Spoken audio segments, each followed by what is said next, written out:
wabarakatuh. Di pertemuan ini kita akan membahas berkaitan dengan notasi algoritma dalam mata kuliah Algoritma dan Pemrograman with the course code OWP 51TION4. Pada kesempatan ini kita akan membahas ada 3 hal dalam mendesain sebuah notasi algoritma supaya nanti kita akan transformasikan ke dalam sebuah kode program. Yang pertama dengan menggunakan kalimat deskriptif. Yang kedua menggunakan pseudocode, dan yang ketiga flowchart. Contoh menggunakan kalimat deskriptif adalah seperti berikut. Mencetak status kelulusan mahasiswa berdasarkan nilai. Jika nilai lebih besar sama dengan 75, maka mahasiswa dinyatakan lulus. Jika selainnya, maka dinyatakan tidak lulus. Kita buat dalam sebuah kalimat deskriptif, maka polanya adalah seperti berikut. Program, kemudian nilai. Diawali dengan program dan algoritmanya. Program itu diikuti dengan judul. Program harus ditulis lengkap dan judul ditulis dengan singkat dan jelas. Jika judulnya lebih dari satu suku kata, maka sebaiknya dipisahkan dengan underscore atau diawali dengan huruf kapital di setiap suku katanya.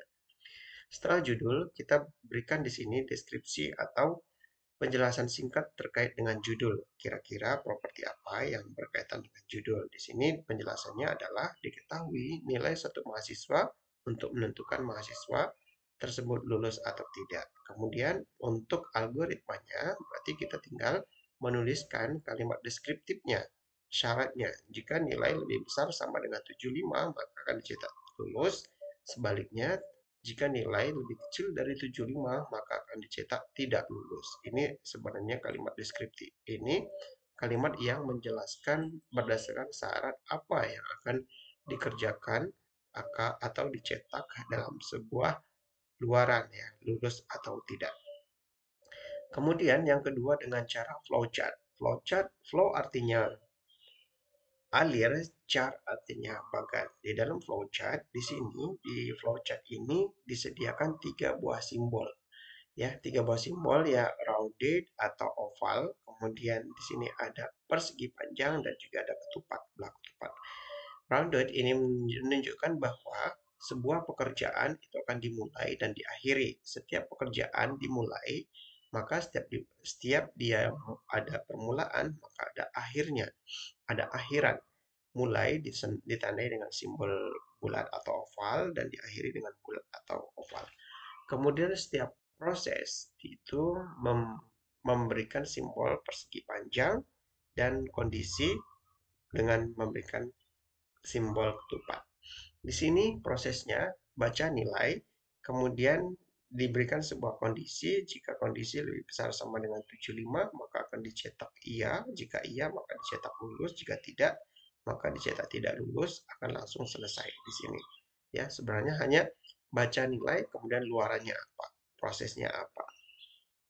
Oke. Kemudian yang ketiga dengan pseudocode. Pseudocode di sini struktur dalam penulisan pseudocode kita awali dengan menuliskan judul, ya, judul, kemudian judul itu diawali dengan kata program. Yang kedua deklarasi, dan yang ketiga algoritmanya. Algoritma dalam pseudocode.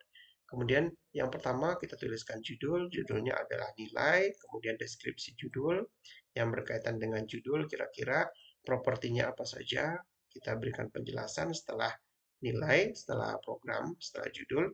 Kemudian kita deklarasikan nilai ini kira-kira nanti akan memiliki variabel atau properti yang lain, misalkan nilai di sini sebagai variabel yang nanti akan disimpan sebuah nilai dengan bertipe data integer, karena bilangan bulat, integer itu merupakan bilangan bulat.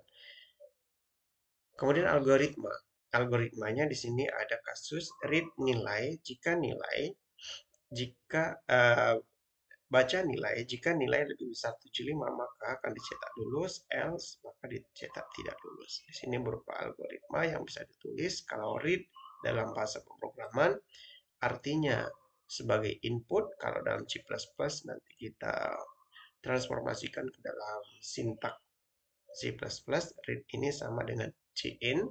In artinya input, diawali dengan C karena menggunakan bahasa C. Cin input nilai, kemudian write sebagai output atau cout, dan luarannya adalah lulus. Selain itu, akan ditulis tidak lulus jika kondisinya tidak memenuhi sesuai dengan syarat yang ditentukan. Ini. Kemudian pseudocode, apa yang maksud dengan pseudocode? Pseudocode di sini adalah algoritma. Kalau kita ketahui bahwa algoritma merupakan tahapan dalam menyelesaikan satu permasalahan, sehingga pseudocode ini sebagai cara untuk penyelesaian permasalahannya, ya, yang mana menggunakan notasi-notasi tertentu dalam bahasa pemrograman yang nantinya diterjemahkan dalam bahasa program.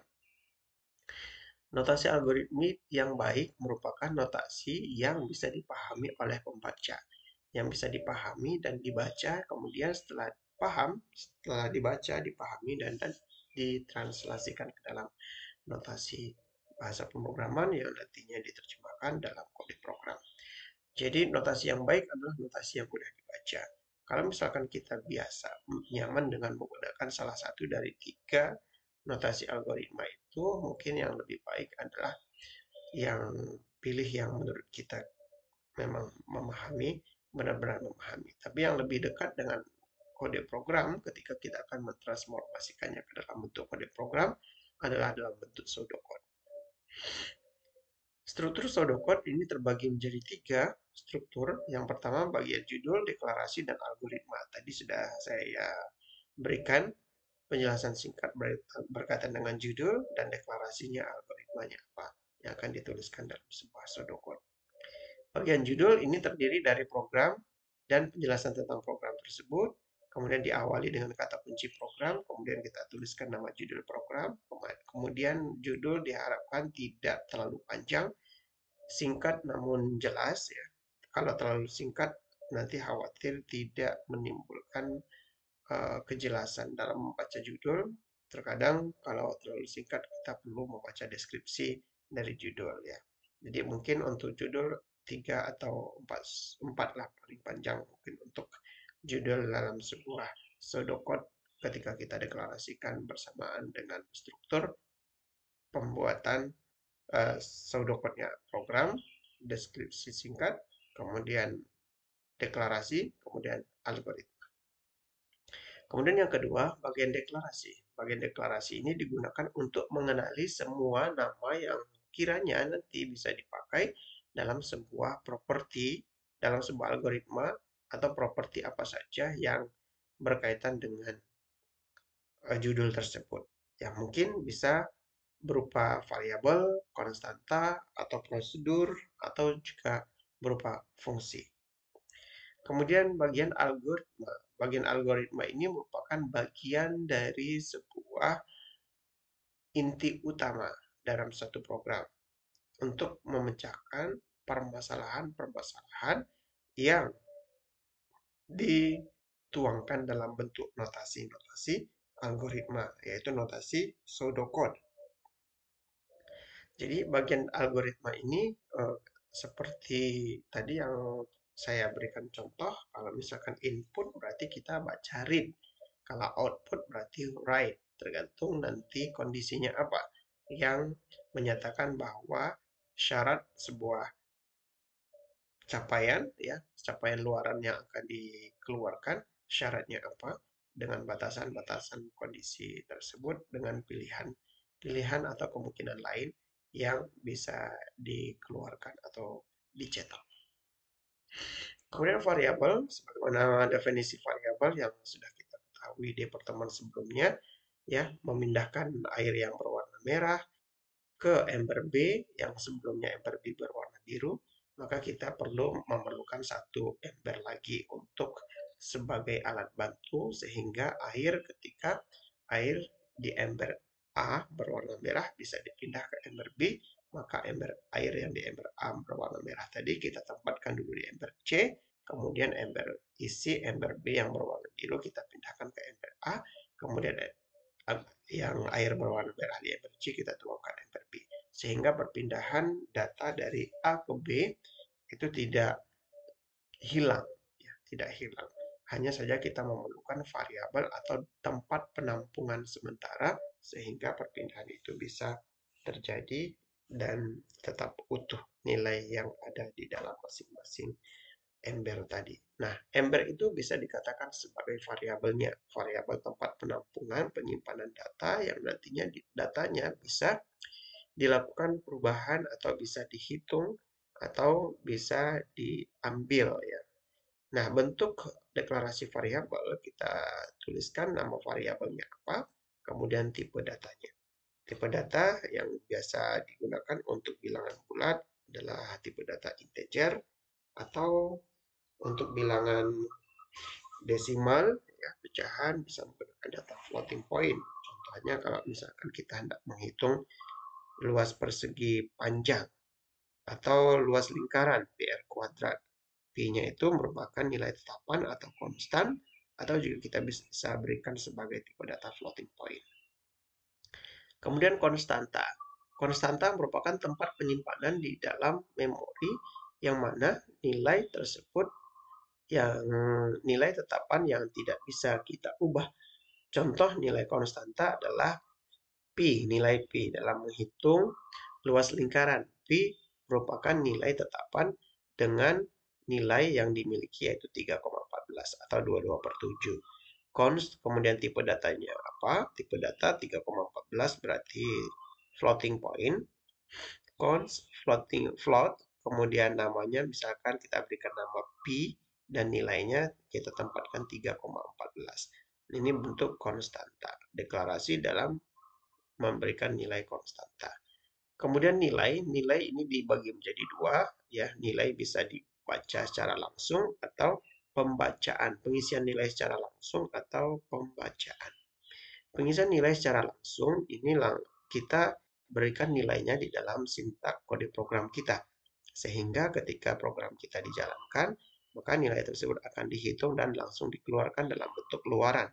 Kalau pembacaan ini berarti nanti pengguna atau si programmer atau orang yang membuat kode program ini akan menginputkan nilai. Input nilai yang diinputkan itu akan disimpan dalam variabel yang nantinya variabelnya akan diambil dan dihitung sehingga dikeluarkan.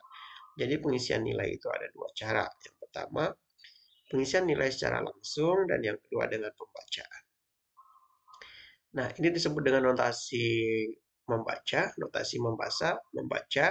yaitu kalau untuk kalimat deskriptif, untuk pseudocode, piranti penyimpanan untuk baca bisa menggunakan read, yang dibaca adalah variabelnya, yang dibaca adalah nilai yang disimpan dalam variabel, tetapi alamat yang dituliskan adalah variabelnya, tempat nilai itu disimpan. Misalkan X kita berikan nilai 5, Y nilainya 6. Maka untuk mengakses nilai 5 dan 6, kita tempatkan alamat atau tempat penampungan nilai 5 dan 6 tersebut, yaitu X, Y. Baca X, Y. Berarti nanti akan dikeluarkan atau dihitung berupa nilai 5 dan 6. Kemudian untuk mengisi nilai X, ya, dalam deklarasi pseudocode-nya, misalkan kita akan mengisikan nilai X5, berarti X panah ke kiri ini untuk tujuannya untuk mengisikan nilai